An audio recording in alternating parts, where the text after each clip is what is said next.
my grandpa asked in surprise. Buddy, why did you come by taxi? What happened to the BMW we gave you for your 21st birthday? Before I could answer, my mother smiled and said, that car belongs to his sister now. My grandpa stayed silent for a moment, deep in thought, and what he did next made me truly proud of him. My name is Wade. I'm 26, the oldest grandchild, the quiet fixer in a loud family. If something wobbles, I shim it. If someone forgets a birthday, I drive across town with a cake and a Sharpie.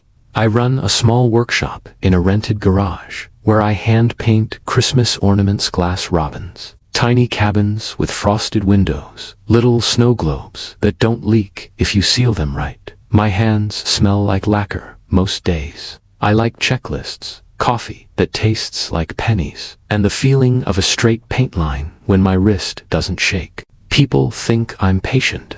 The truth is, I'm conflict allergic. I learned early that a calm voice and a credit card solve most family emergencies faster than any argument. That's our Wade, Mom likes to say. He's steady.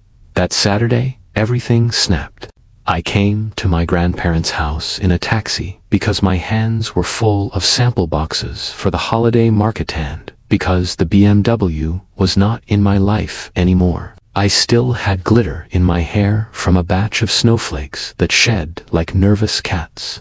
I was halfway up the porch, juggling a box with my knee, when Grandpa opened the door in his sweater vest and said, warm and surprised, Buddy, why did you come by taxi? What happened to the BMW we gave you for your 21st birthday? I froze. The screen door sighed on its spring. In the hallway mirror, I saw myself tired, smudged, looking like the kind of guy who would say, it's fine, it's nothing, don't worry. Before I could answer, my mother stepped out from the dining room with a bright practice smile that meant she'd already decided the story. That car belongs to his sister now, she said, like it was a punchline we'd all enjoy. The room changed temperature. My uncle stopped chewing. The old clock in the foyer got very loud. Grandpa went very still. He looked at Mom, at me, back at Mom, like he was reading labels on cans he didn't remember buying. Belongs to who? He asked, even though he'd heard. To Bree, Mom said. You know how hard she works. Wade hardly drives. He just paints little balls. She made a soft ha-ha sound, the kind that pretends to be kind. My uncle snorted. Mom, I said. My voice did a thin, embarrassing thing. Bree poked her head around the corner with a straw in her water and a ring light reflection in her eyes. It's just logistics, she chirped. I have meetings. Grandpa rubbed his jaw once, the way he does when he's doing math. He patted my shoulder, gentle.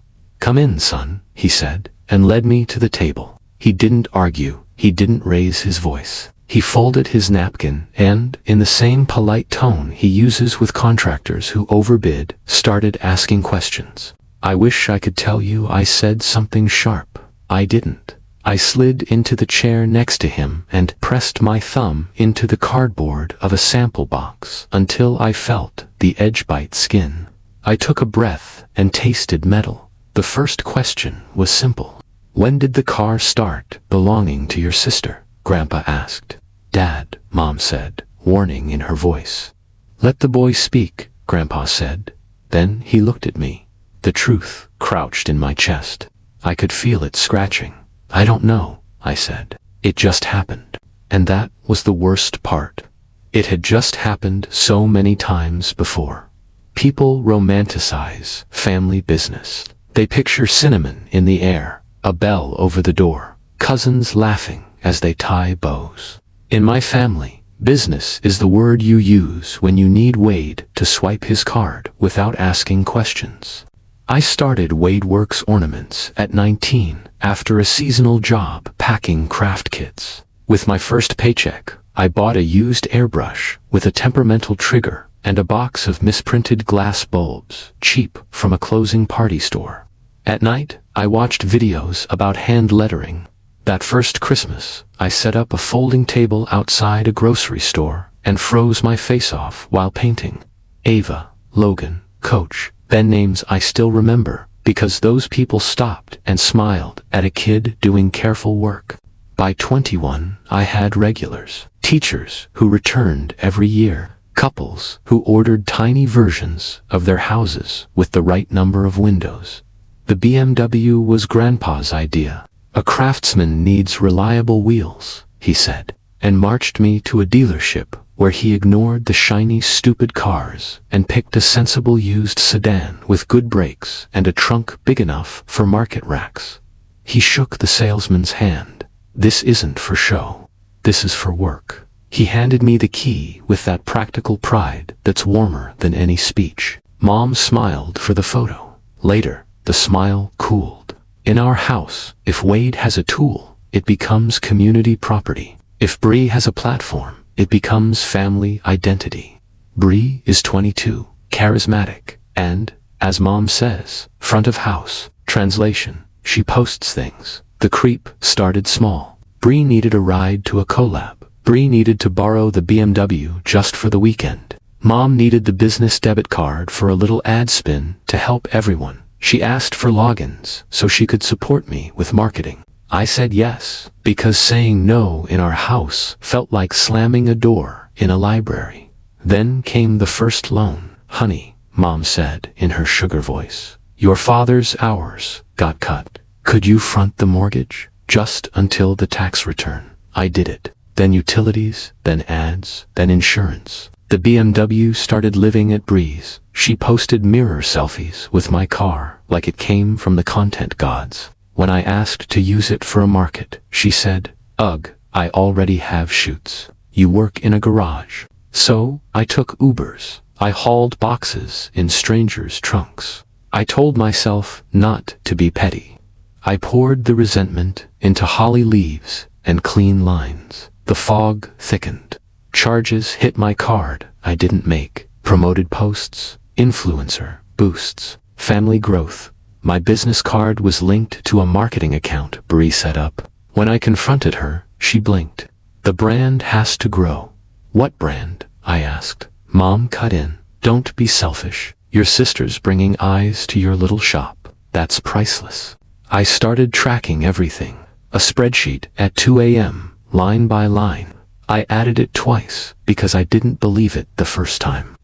The family chat is called Hearth and Home, which is funnier if you like paying. Thanksgiving planning.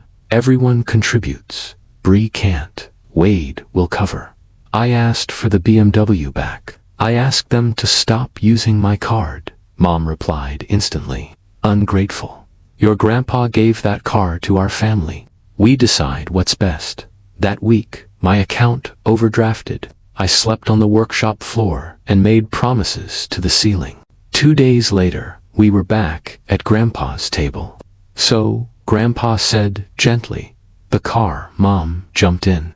Dad, don't make this a thing. I'm just asking for the story. It's simple, Bree said. I'm using it more. Grandpa looked at me. And you, son, do you agree? It's simple. No, I said. It didn't fix anything, but it changed me. The next morning, Mom added me to a new chat called Holiday Strategy. Percentages, profit splits, theft dressed as teamwork. That's when the ground shifted. I could either be the bank or the business. I couldn't be both. I called Grandpa. When I showed him the spreadsheet, he listened without interrupting, ticking every $100. You've been subsidizing their lifestyle, he said. They're calling it love, to make it go down smooth. That night, I changed every password. I closed accounts. I sent receipts. I drew a line. The BMW came back, scratched and nearly empty. I said nothing. At the market the next morning, I felt light, like I'd put down a box I didn't know I was carrying.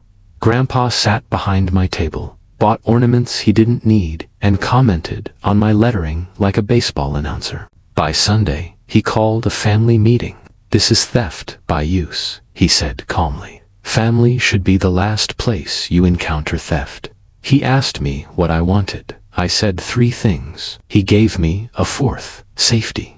He reassigned a small trust to my business. Enough for a proper lease, enough for a second workbench. Mom called it selfish. Grandpa called it work. I chose respect. The shop grew, the noise faded, boundaries stuck. I make small, breakable things that somehow last. I will help when I can, freely, but I won't be anyone's bank. And I like what my no has bought me better. Time, quiet, steady hands, and a life that feels like it's mine.